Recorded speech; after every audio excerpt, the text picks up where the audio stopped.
Aunque nuestro objetivo, no solamente en estos días de retiro, sino nuestro objetivo como católicos, es conocer a Jesús, y eso es lo que nos importa, y ahí es donde tenemos que tener puesta toda la atención. También es necesario, precisamente para conocerle bien y quitar sobre todo algunas dudas que nos vienen desde fuera y que a veces nos cuestionan, es necesario conocer algo del instrumento que nos permite conocer a Jesús, es decir, de los 4 evangelios. Vamos a dedicar dos meditaciones, la de esta mañana y la de esta tarde, la primera de esta tarde, a profundizar un poco sobre esto, porque creo, repito, que es importante, es un poco de cultura bíblica y después nos va a permitir acercarnos a la figura de Jesús, no solamente de lleno y con profundidad, sino también con tranquilidad. Lo primero que hay que cuestionarse o preguntarse es si los evangelios son o no son fiables. Esto es lo primero. La fiabilidad de los evangelios.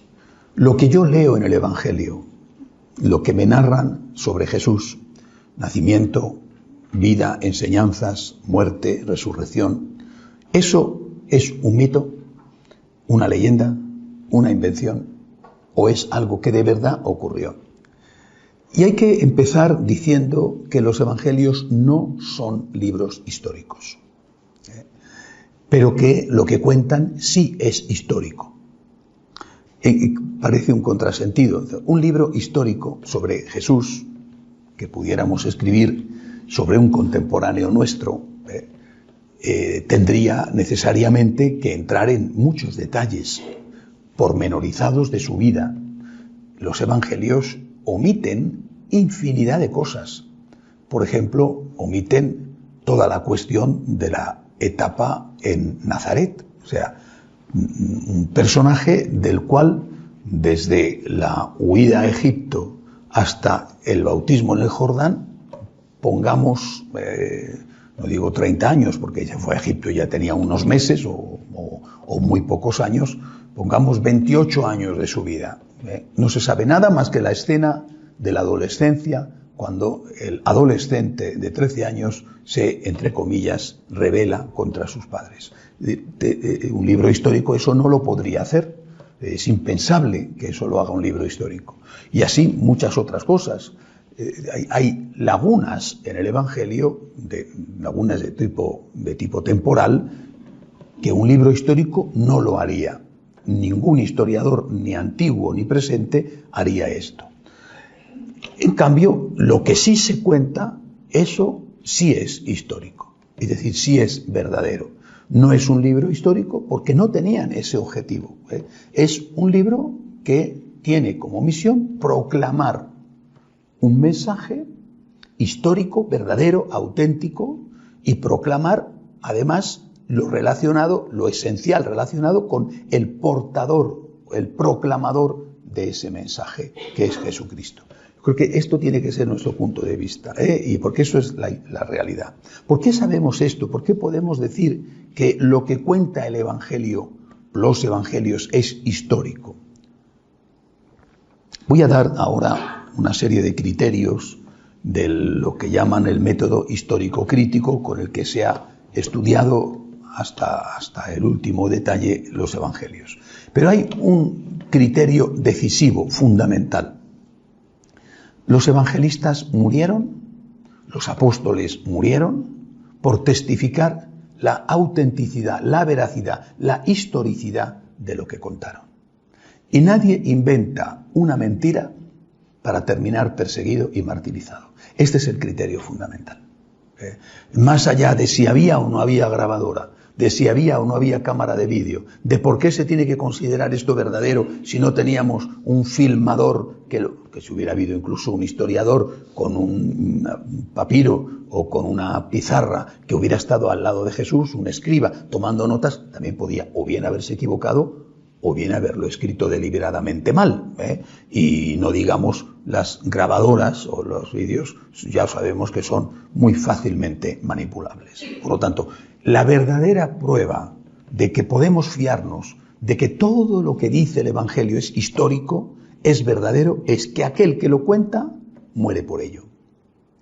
Nadie inventa una mentira para perjudicarse a sí mismo. Las mentiras se inventan o para hacer un negocio, o para evitar que te caiga encima un castigo debido a algo que has hecho mal. Entonces dices, yo no he sido, y o bien lo dejas en el aire o bien desvías la atención hacia otro echándole a otro inocente la culpa.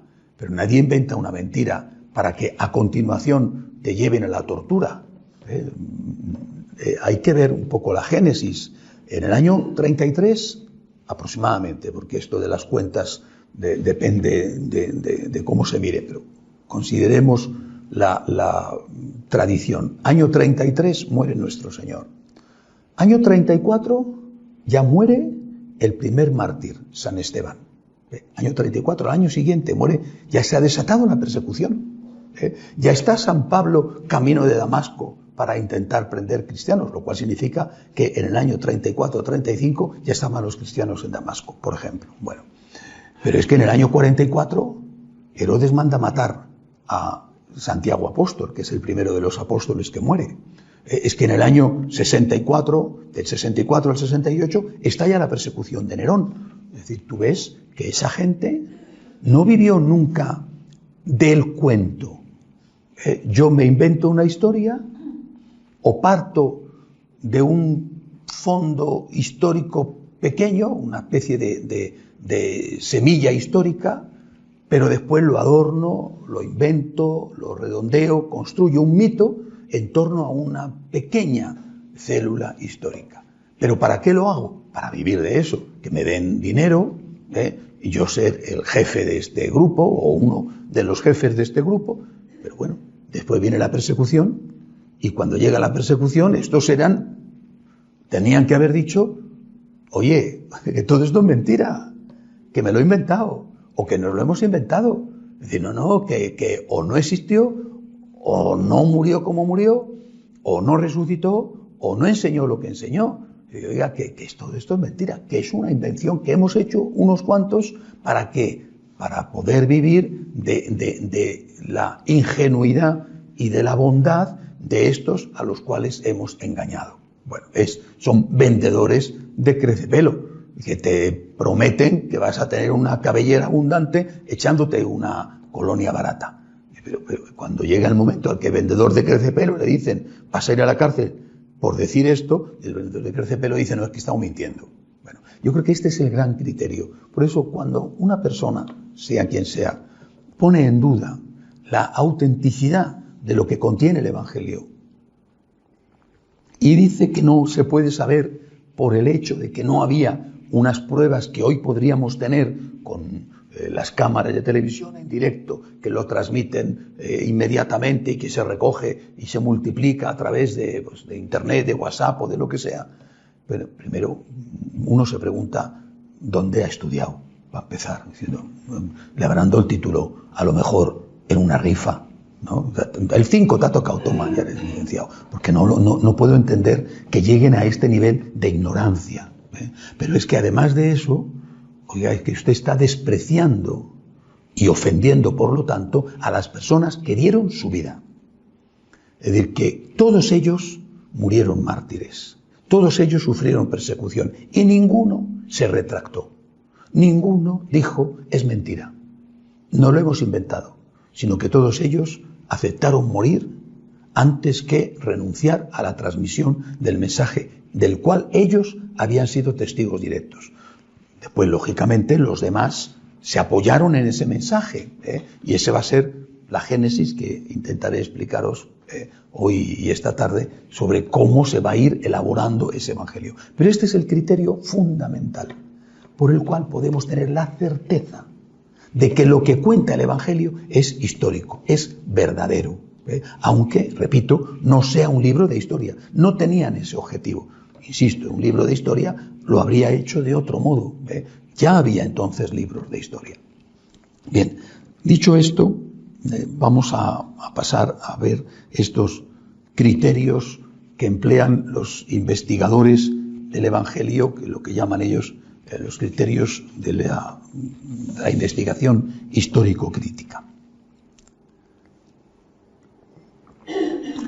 Los leo no porque para nosotros sean importantes, no somos especialistas, sino para que veáis que el estudio de la historicidad de los evangelios ha sido tomado muy en serio.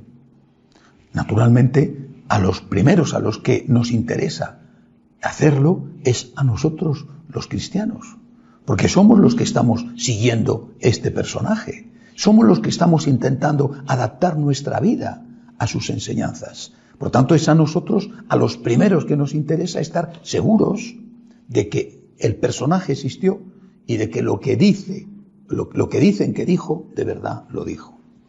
Los criterios que utilizan, por lo menos la mayoría de los investigadores de la Biblia. Primero, es preferible partir de las tradiciones evangélicas más primitivas posibles, puesto que en ellas se encuentra menos elaboración de posteriores redactores. Todo esto va a ser luego importante a la hora de estudiar cuál fue el primer evangelio escrito. Segundo, tienen más probabilidad de ser auténticamente históricos aquellos datos que aparecen referidos en diferentes fuentes y están expresados en distintos géneros literarios. Es decir, si el milagro de la multiplicación de los panes y los peces, si la parábola del hijo pródigo, si la muerte de nuestro Señor y su resurrección aparece en uno de los cuatro evangélicos, eso no significa que eso sea falso, pero si aparecen los cuatro, hay más probabilidades de que efectivamente eso sea histórico. Eso no significa que en uno sea falso. Lo veremos después cuando estudiemos el origen, el por qué se han escrito cuatro evangelios. Tercero, es muy importante el criterio de discontinuidad. Una palabra o un hecho relatado es históricamente auténtico, dicen los historiadores, cuando no se puede referir a costumbres, enseñanzas o intereses de la comunidad cristiana o judía de su tiempo. Por ejemplo, es históricamente cierto que el Señor le dice a San Pedro: apártate de mí, Satanás, que me haces tropezar. Y dice, ¿por qué? Porque San Pedro era el jefe de la iglesia. Y que el Evangelio diga que el jefe de la iglesia fue apostrofado por el fundador con la palabra Satanás, eso no se lo puede inventar, porque San Pedro diría, oye, ¿qué me estás contando, no? ¿Que me estás dejando mal? ¿No? Y el otro diría, yo no te estoy dejando mal, fue Jesús el que te dejó mal, yo lo tengo que contar tal como ocurrió. Pero desde luego no te lo vas a inventar, ¿no? Porque el primero que diría, oiga, esto no se puede contar, el jefe tiene que ser siempre mitificado, ¿no? O por lo menos tiene que ser siempre presentado como impecable, ¿no? Sino como un Dios casi, ¿no? Por ejemplo, la escena de la triple negación de San Pedro antes del canto del gallo. ¿Cómo? San Pedro queda fatal en este caso. Bueno, y sin embargo, lo cuentan los evangelistas. Otro ejemplo es el de Jesús curando en sábado. ¿Es histórico que Jesús curaba en sábado? Sí, ¿por qué? Porque no podían hacer los judíos nada en sábado. Y por lo tanto, si Jesús va en contra, en alguno de sus actos, de lo que era lo normal, esto es señal de que no se lo han inventado, porque puestos a inventarse, no se inventan algo que deja mal a Jesús precisamente con aquellos a los cuales va dirigido el mensaje, que el primer receptor del mensaje era el pueblo judío. Más ejemplos. Cuando Jesús se deja lavar los pies por la adúltera, cuando se narra la escena de su visita a la casa del publicano, un caso clarísimo de discontinuidad cuando Jesús rechaza el divorcio. El que se separa de su mujer y se casa con otra, comete adulterio contra la primera. ¿Por qué? Porque en el mundo, no solamente en el pueblo judío, en el pueblo griego, en el pueblo romano, en el mundo en que ellos se desenvolvían, el divorcio era algo totalmente asumido. ¿Cómo va a inventarse el evangelista la oposición de Cristo a algo que va en contra de los intereses de la nueva religión? Porque suponía exigir muchísimo a los seguidores de esa nueva religión. De hecho, el Evangelio es tan naif, tan inocente, que hasta cuenta los rechazos. Es decir, cuando Jesús dice esto, hay ahora no recuerdo quién de los apóstoles, que dice, si eso es así, no merece la pena casarse.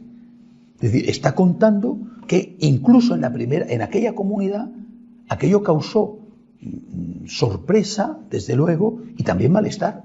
Si eso es así, no merece la pena casarse. Y de Jesús no retrocede y dice, bueno, vamos a ver, que aquí me estoy jugando, que me sigan la gente. Y Jesús dice, pues el que no quiera, el que no pueda con esto, que no lo haga, pero que se haga, que se consagre para el reino de Dios, ¿no? Es decir, os he puesto simplemente unos ejemplos, ¿no? Pero cuando los historiadores analizan con detalle los evangelios, dicen esto, estamos completamente ciertos de que ocurrió así. Insisto, eso no significa que lo otro no ocurriera, pero estos son pruebas de que los evangelios son auténticamente históricos, que narran cosas que no hubieran podido ser inventadas, porque van en contra de la cultura y en contra, por lo tanto, de los intereses de aquellos que están intentando difundir la nueva religión. A la vez hay también otro criterio contrario, el llamado criterio de continuidad, es decir, aquellas cosas que forman parte de un contexto y que, lógicamente, tenían que haber ocurrido así, esas podemos estar seguros de que también son verdaderas. El caso de la última cena. En la última cena, dices, no aparecen mujeres. No significa que no hubiera mujeres. ¿Por qué? Porque seguramente las mujeres estaban sirviéndoles la cena. Porque es que eso era lo normal. Es decir, eso era lo corriente. Que hubiera habido mujeres cenando con el grupo de los apóstoles, qué sé yo, María Magdalena, por ejemplo, María la de Cleofás, la Santísima Virgen, eso hubiera supuesto un escándalo innecesario. Cuando el Señor tenía que hacer una cosa para defender a la mujer, para curar a un enfermo en sábado, lo hacía. Pero cuando no era necesario, no tenía por qué romper las costumbres de su tiempo. Máxime cuando él tenía un especial interés esa noche, antes de que los apóstoles lo supieran, tenían especial interés en proclamar no solamente el sacramento de la Eucaristía, sino también el del sacerdocio reservado a los varones. Siguiente criterio. Pueden considerarse históricamente ciertas aquellas situaciones, palabras y hechos, este es el que os acabo de decir, el criterio de continuidad. Deben aceptarse como históricos aquel hecho que explica toda una serie de acontecimientos que sin él carecerían de sentido. Esto se refiere, en particular, a los grandes acontecimientos de la vida de Jesucristo, es decir, el nacimiento. Diga, vamos a ver, si no nace, bueno, no existe nada más, ¿no? La vida, es decir, este señor tuvo que vivir, no es un mito, no es una leyenda, existió. Su muerte, la forma en que se produjo su muerte y sobre todo su resurrección. Si no hubiera muerto y resucitado, muerto de aquella manera y resucitado, no era posible que los evangelistas, que los apóstoles hubieran llevado a cabo la tarea que llevaron. Porque el propio Evangelio cuenta cómo los apóstoles se acobardan y huyen. Vuelvo a repetir el caso de Pedro, negando 3 veces en la noche del Jueves Santo. Y después, cuando aparece el Señor resucitado, los apóstoles que están escondidos, incluso en Pentecostés, que ya ellos saben que ha resucitado, están, dice el Evangelio, están con las puertas cerradas por miedo a los judíos. O sea, esta gente acobardada, esta gente tiene una fuerza extraordinaria que no tenía para poder lanzarse a proclamar el mensaje, para no tener miedo a morir en esa proclamación. Es decir, hay hechos que narra el Evangelio que son históricos porque dan sentido a otras cosas que si no, inevitablemente no hubieran ocurrido. Siguiente criterio. Todo lo que perjudica al que lo cuenta, seguro que es cierto. Este podría ser, como os he dicho antes, el criterio definitivo, ya que nadie inventa algo para hacerse daño a sí mismo. Bien, estos son los criterios que usan los historiadores, lo que llaman ellos el método histórico crítico.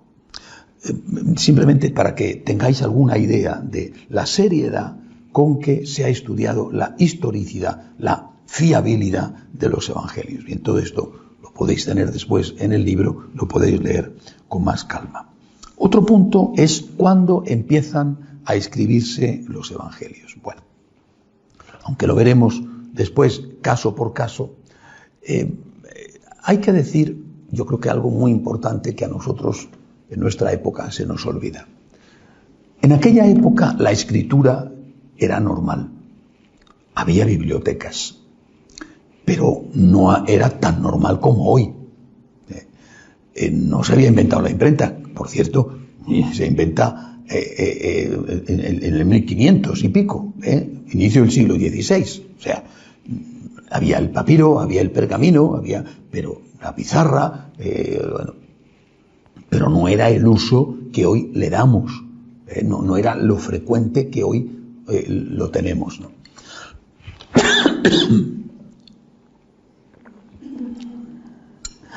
¿Qué es lo que se usaba entonces para transmitir las cosas?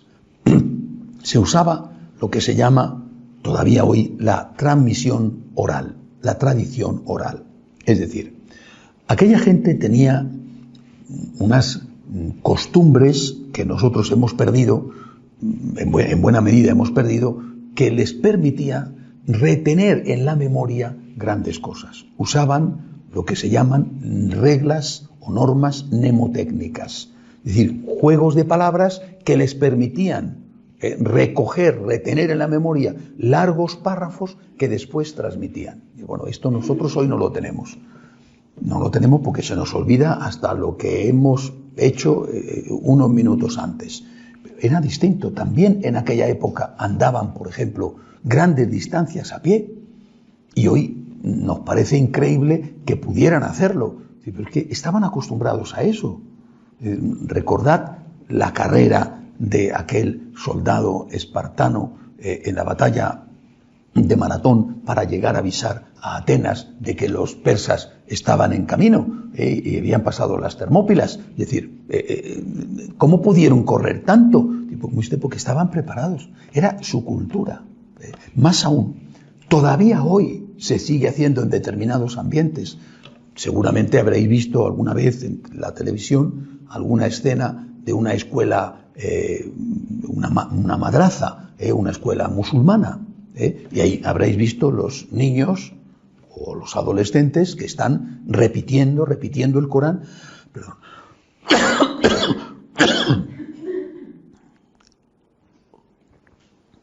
Repitiendo el Corán hasta que se lo aprenden de memoria. Es decir, memorizan y usan trucos, reglas mnemotécnicas para memorizar. Esto era lo corriente. No eran contadores de cuentos o contadores de leyendas. En este caso eran contadores de historias, pero usaban los mismos métodos que los contadores de cuentos, que los contadores de leyendas, para poder recordar las cosas. Jesucristo no iba acompañado de un escriba que tomaba notas de cada palabra que él decía. Iba acompañado de muchos discípulos que escuchaban y absorbían como si fuera una esponja aquellas cosas que el Señor decía y que después empezaron, cuando el Señor faltó, sobre todo, repito, después de la resurrección, que es cuando se dan cuenta de verdad de quién era Jesucristo. Hasta ese momento había de todo, ¿verdad? Pero seguramente no terminaron de verle como el Hijo de Dios, el Dios verdadero hecho hombre, hasta que no resucitó y sobre todo hasta que no vino el Espíritu Santo en Pentecostés. A partir de ese momento se hacen conscientes también de cuál es su misión. Hemos sido testigos, le hemos visto, le hemos tocado, hemos comido con él, le hemos abrazado, hemos puesto la cabeza en su hombro, nos ha abrazado, ha llorado con nosotros, ha reído con nosotros. Tenemos que contar, tenemos que enseñar, porque un día ya no estaremos. Eso empieza a pasar, repito, de forma inmediata después de la resurrección. Pero cuando ya el grupo empieza a crecer, a diseminarse, la gente que no ha conocido a Jesús, porque en aquel momento sí lo habían conocido, estaban allí, pero cuando empieza a crecer el grupo, aquellos que en Damasco, por ejemplo, o en Roma, aquellos que empiezan a creer en esta religión, judíos o no judíos, requieren unos datos, dinos qué ha dicho, dinos qué ha enseñado. Y ya no tienen a los testigos directos que puedan contarlo. Y entonces se les urge a esos testigos que lo pongan por escrito. La transmisión oral, de forma natural, da paso a la transmisión escrita. Es decir, a la escritura de eso que hasta ese momento se ha transmitido oralmente. Muy especialmente cuando empieza la persecución. Repito, al año ya matan a San Esteban. 10 años después matan al primer apóstol.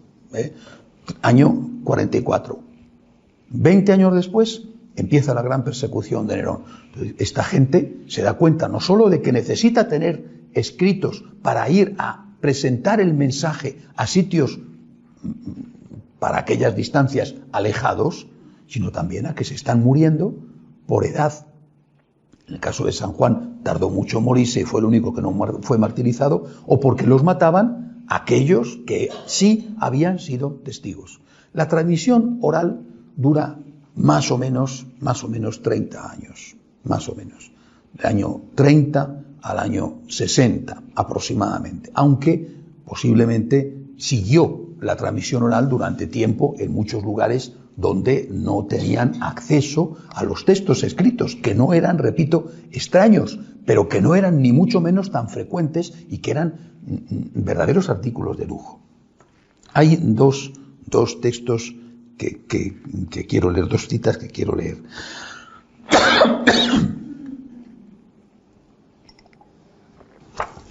Uno de estas citas es de un contemporáneo de Cristo, tan culto como fue Séneca. Ya sabéis que fue el preceptor de Nerón y que fue mandado a asesinar por Nerón. Se suicidó antes de que le mataran, es decir, le mandaba a asesinar y antes de eso él se suicidó. Séneca decía que prefería la palabra viva, que era la tradición oral, a la palabra escrita, porque era, decía él, más segura. Y en el año 130, Papías, obispo de Frigia, valoraba la tradición oral más que los textos evangélicos que ya entonces, naturalmente, se conocían. Es decir, incluso gente como Papías, un obispo, que ya tiene delante los evangelios, considera que es mejor la tradición oral que la tradición escrita. Les parecía más seguro. Naturalmente que la tradición oral corría riesgos, en esas reglas mnemotécnicas podían equivocarse, pero les parecía que era más seguro porque llegaba a todo el mundo, mientras que la tradición escrita llegaba solo a muy pocos que tenían acceso a los costosos libros que no estaban, desde luego, al alcance de la inmensa mayoría. Bien, hasta aquí lo que quería deciros esta mañana, ¿no? Pero voy ahora a leer las preguntas con respuesta que vienen en el libro, porque me parece que resumen mucho lo que os he estado contando. Primera pregunta: ¿coincide el llamado Jesús histórico con el llamado Cristo de la fe? Es decir, ¿lo que cuentan los evangelios es historia o es una invención de personas creyentes que, debido a su fe, adornaron la figura de Jesús, inventaron cosas para dejarle en un buen lugar y para que todos siguieran a este invento que ellos habían hecho? Respuesta: sí, aunque en realidad la diferencia entre ambos es ficticia, coinciden. No hay un Jesús histórico distinto al Cristo de la fe. Es cierto que los evangelios fueron escritos por personas de fe y que esa fe les hizo ver lo que había ocurrido desde una perspectiva diferente a la que tenían cuando ellos mismos participaron en el acontecimiento que narran. Pero eso no significa que esa fe distorsionara la realidad histórica del acontecimiento. Por ejemplo, el relato de la última cena. ¿Eran conscientes los apóstoles de lo que allí estaba pasando? Institución de la Eucaristía y del sacerdocio, cuando participaron en ello. ¿Eran conscientes cuando Judas salió para traicionar a Cristo del motivo por el que abandonaba la cena? Seguro que no. Y fue después de la venida del Espíritu Santo que entendieron lo que antes no supieron comprender en su plenitud. Cuando más tarde lo contaron, lo hicieron ya como creyentes, que daban a cada gesto del Señor, el lavatorio de los pies, y a cada palabra suya un significado que ellos mismos no habían comprendido cuando Cristo los llevó a cabo. Pero eso no significa que contaran algo diferente a lo que ocurrió, pues solo se limitaron a narrar lo sucedido, pero desde la perspectiva del que los ve con ojos de la fe y entiende por eso, en su plenitud, lo que Cristo quiso hacer y enseñar aquella noche. Es decir, yo veo que sucede algo, lo que sea, un niño en su casa, ¿no? Por ejemplo, ve que su mamá se pone a llorar. Y no lo entiende, es un niño, no lo entiende, ¿no? A lo mejor pasa el tiempo y entiende que ese día su mamá estaba llorando porque su papá le había dicho que se divorciaban, por ejemplo, o porque había muerto la abuelita, ¿vale? El niño en ese momento no entiende el por qué su mamá llora, pero tiempo después lo comprende y lo cuenta. Mi mamá se puso a llorar el día en que murió mi abuelita. ¿Era consciente el niño cuando veía a su mamá llorando de que estaba llorando por la muerte de la abuelita? No, después lo entiende. Pero está inventándose cuando lo cuenta años más tarde, ¿está inventándose que su mamá se puso a llorar? Tampoco. Está contando que su mamá se puso a llorar, que es histórico, y está diciendo el motivo por el cual se puso a llorar. Porque ahora ha averiguado, quizá porque se lo ha dicho su madre años más tarde, ahora ha averiguado que el motivo era porque había muerto la abuelita. Es decir, cuando los apóstoles participan en el acontecimiento, esto es lo que no hay que olvidar nunca, no son creyentes, son amigos de Jesús, amigos de verdad, dispuestos a todo por Él. Creían sin duda en una especie de presencia divina en Él, le veían como el Mesías, como un enviado, como un gran profeta, como alguien extraordinario, todo eso sí, pero Dios era muy difícil que ellos lo aceptaran como tal, entre otras cosas porque el judaísmo es radicalmente monoteísta, un solo Dios, y eso suponía para ellos la ruptura de todos los esquemas hasta que entendieron de un solo Dios y tres personas distintas, que era bastante difícil de entender. Veían lo que hacía Jesús, a veces lo entendían, otras veces no lo entendían, le chocaba, le sorprendía. Cuando Jesús entraba en casa del publicano, cuando Jesús dejaba que la adúltera le limpiara y le besara los pies, cuando rechazaba el divorcio, cuando cuando dijo el discurso de que su cuerpo era verdadera comida y verdadera bebida, y muchos se fueron escandalizados porque pensaban que estaba hablando de canibalismo. Es decir, eran testigos de unas cosas que a veces entendían y otras no entendían. Los milagros les hacían comprender la grandeza de Cristo. Estamos ante alguien extraordinario. Nadie puede hacer las obras que Él hace si no está Dios detrás. Esto viene escrito en el Evangelio. Pero de ahí a creer en su divinidad, había un paso importante. Solo después de la resurrección y sobre todo después de Pentecostés se dan cuenta. Después de la resurrección, es curioso que el primer testimonio, el primero de la fe en la divinidad de Jesús, viene en vida de Jesús. Y viene en vida de Jesús precisamente por San Dimas, el buen ladrón, que estando muriendo con él le defiende delante del mal ladrón, y le dice, no te da vergüenza insultar tú a Dios estando en el mismo suplicio que él. Él ya le confiesa a Dios. Y la primera exposición explícita de un apóstol es de Santo Tomás, cuando después de haber dudado y apareciéndose Jesús resucitado y diciéndole, ven y mete tus manos en el agujero de mis clavos, él cae de rodillas y dice por primera vez de forma explícita, Señor mío y Dios mío. Señor mío y Dios mío. Ahí empieza la fe, en la divinidad de Jesucristo. Es decir, desde ese momento vuelven a leer, a recordar, a memorizar aquello que habían visto y lo ven de otra manera. Es decir, el mensaje de alguien que habla de la parábola del hijo pródigo no es el mensaje de un maestro moral, de un Séneca, por ejemplo, de un estoico. Es el mensaje del Hijo de Dios. La multiplicación de los panes y los peces es un milagro que anuncia otra cosa. ¿Por qué, por ejemplo, en la multiplicación de los panes y los peces, el evangelista cuenta un detalle que prácticamente nunca se comenta?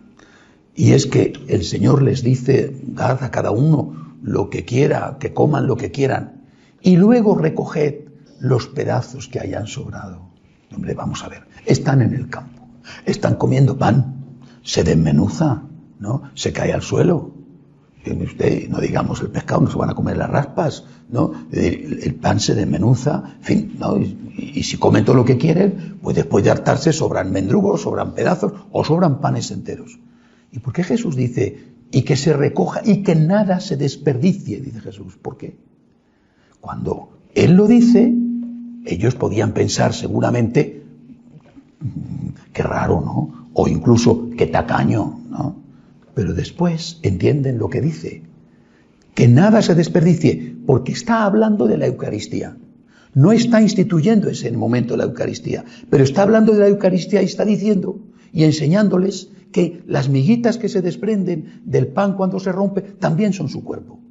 Y que nada se tiene que desperdiciar y que tiene que ser cuidado con esmero y consumido por el sacerdote y no expulsado como si fuera pan para las gallinas. ¿Esto cuándo lo entiende la Iglesia? Después de la resurrección. Eso lo entienden ellos después de la resurrección. Por lo tanto, hay un núcleo histórico cierto, absolutamente cierto. Y después ese núcleo histórico es contado inmediatamente después en la tradición oral y 20, 30 años después en la tradición escrita, es contado por aquellos que ven ese núcleo histórico y ahora ya sí con los ojos de la fe. Pero no es un invento de creyentes. Los creyentes cuentan eso que ocurrió. Vuelvo a poneros el ejemplo del niño, de la niña. Ve a su mamá llorar, no lo entiende más tarde y cuenta no solo que su mamá lloró, sino por qué lloró su mamá, lo cual en ese momento él no lo podía saber.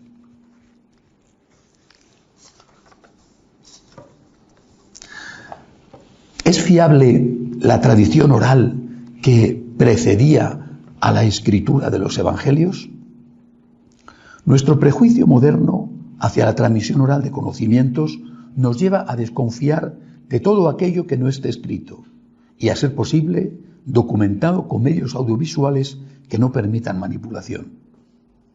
Pero este es un prejuicio que resulta injustificado cuando se aplica a una época como la de Cristo y los años posteriores, pues entonces la tradición oral era la que se usaba habitualmente para transmitir conocimientos y porque con mucha frecuencia los que la escuchaban habían sido testigos de los que decían, los que narraban tanto las enseñanzas como la vida de Jesucristo.